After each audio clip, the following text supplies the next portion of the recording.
Então, o eclipse acontece na madrugada, no início da quinta-feira, dia 20 de abril, tá? Esse é um eclipse que vai acontecer no 29h50 do signo de Áries.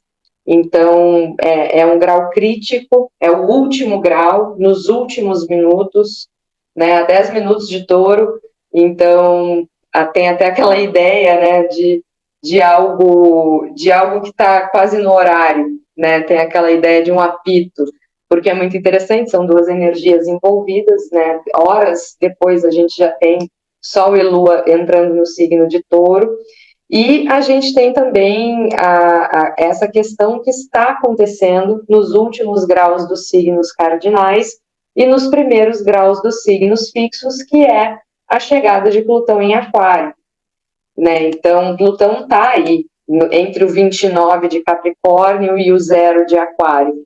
E esse eclipse agora ele acontece também aí, né? Entre o 29 de Áries e o 0 de Touro.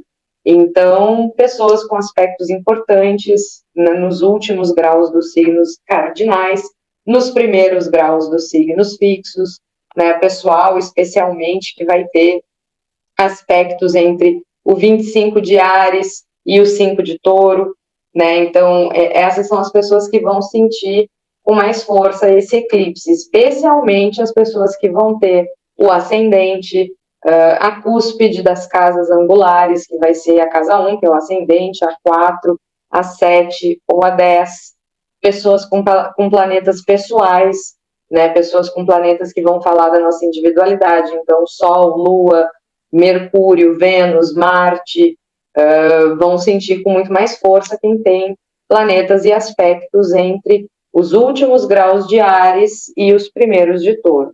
Né? E quem tem aspectos nos últimos dos cardinais e nos primeiros dos fixos também estarão sentindo essa reverberação, né? Porque tem essa troca ao longo do ano.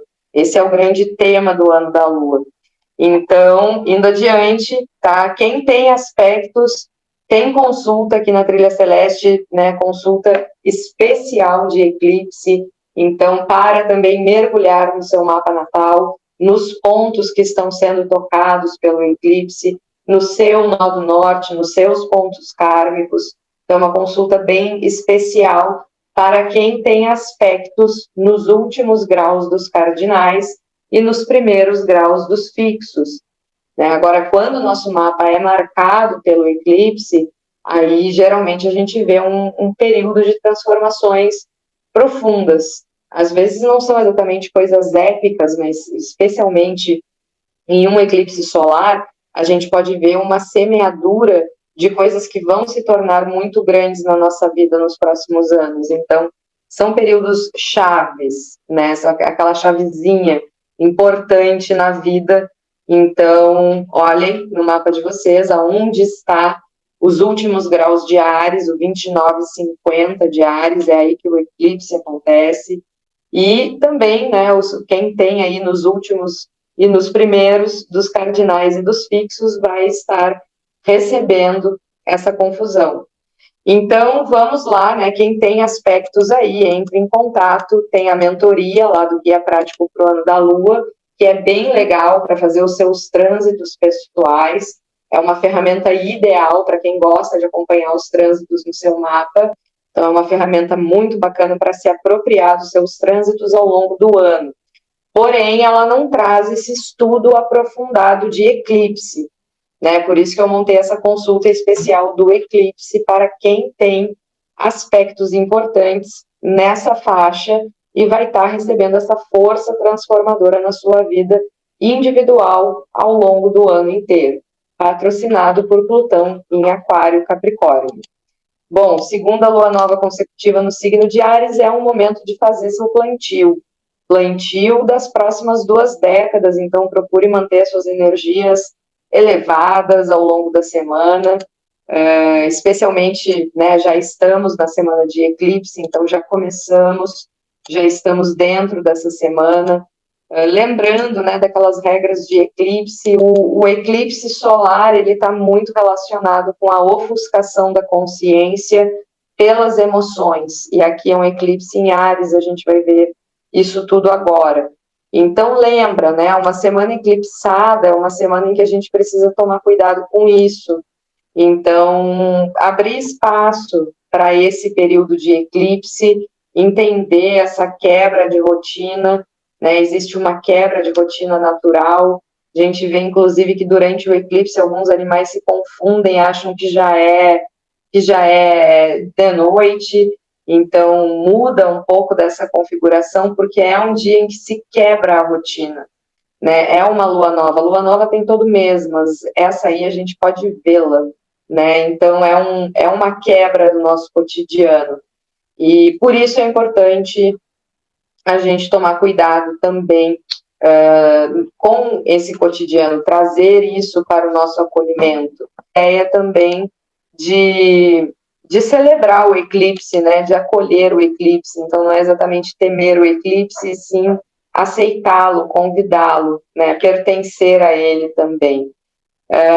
O eclipse solar, ele é associado com essa questão de perder a consciência ou de colocar as emoções à frente ou acima da consciência. Então, é muito importante essa harmonização. E outra regra importante é que os eclipses, eles acontecem em pares. Então, a gente tem um eclipse no dia 20, e dia 21 Mercúrio fica retrógrado, já vai mudar o assunto. Né? Ninguém mais vai falar de eclipse, todo mundo vai falar de Mercúrio retrógrado. Esperem e verão. E o que acontece? No dia 5 de maio tem um eclipse lunar. E o eclipse lunar é a plenitude do eclipse solar que acontece dia 20. Então, aí todo mundo fica desesperado de novo, né? Ou esquece e é pego de surpresa por aquela plenitude. Então, lembrem, né? Aqui é uma trilha, as coisas elas não são efêmeras.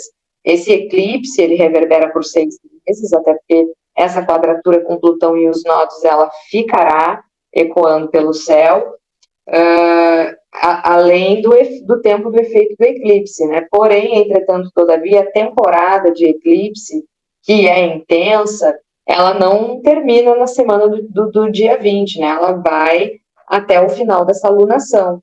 Então, a gente vai passar por uma lua crescente, né? O Sol entrará em Touro, a gente vai ter uma lua crescente, e depois essa lunação vai chegar no seu ápice e a gente vai ter a lua cheia em Escorpião, que é o eclipse lunar do mês de maio.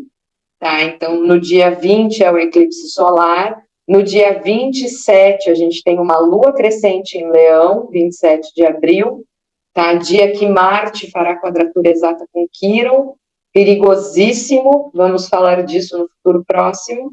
E aí entramos no mês de maio, com Plutão ficando retrógrado, e o eclipse lunar no dia 5 de maio. E só depois, no dia 12, que então, a gente vai ter a lua minguante em Aquário, e lá no fim do mês, que vai ter a lua nova em Touro. Então, essa temporada de eclipse, ela é longa, ela não termina em uma semana. É um processo, as coisas aqui, elas se dão em processos, por isso que é um período mais sensível, não é uma alunação comum. Para quem é bruxa, para quem é bruxo, uma coisa muito básica da alquimia é que a temporada de eclipses, a gente não vai ter uma conexão fluida com os luminares, a gente não vai ter uma conexão comum, uma conexão direta, uma conexão eclipsada. Então, o eclipse justamente nos desafia em relação a esse contato, a esse equilíbrio dos nossos luminares interiores.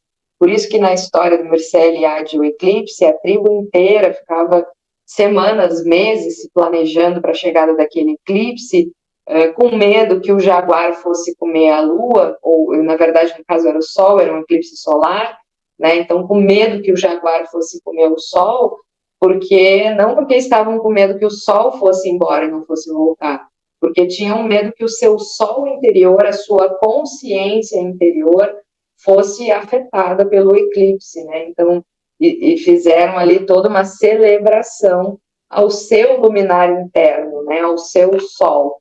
Então, isso é muito importante, isso é muito bonito da gente cuidar desse nosso lado. É um período em que a consciência fica muito nebulosa, e depois, quando chega a lua cheia, a gente vai para essa plenitude do eclipse lunar em Escorpião, que vem trazer tudo isso que é iniciado aqui neste eclipse para uma plenitude épica.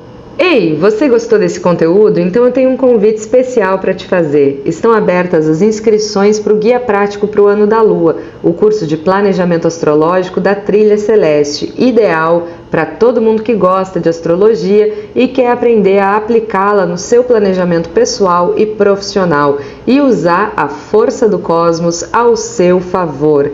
Esse é um curso que traz mais de 20 horas de conteúdo à sua disposição até 20 de março de 2024 e contém todas as previsões para os 12 meses do ano da Lua, além de um glossário astrológico e um módulo de introdução para te dar todas as ferramentas básicas para entender o conteúdo do curso e saber o que é astrologia e como que ela pode te ajudar no teu planejamento pessoal e profissional. Além de todas as previsões, todos os trânsitos e datas para o ano da Lua, esse ano tem uma super novidade, que é o planner exclusivo, onde os alunos podem acompanhar cada um dos trânsitos e datas do ano no seu mapa natal, entendendo como os movimentos celestes do ano da Lua impactam e influenciam a sua vida individual. Também tem uma aula ao vivo para tirar dúvidas diretamente comigo e 4 lives, 4 bônus ao longo do ano, a cada troca de estação, para garantir que seu GPS vai ficar alinhado o ano inteiro com as estrelas. Venha se preparar para o ano da Lua na Trilha Celeste. Espero vocês!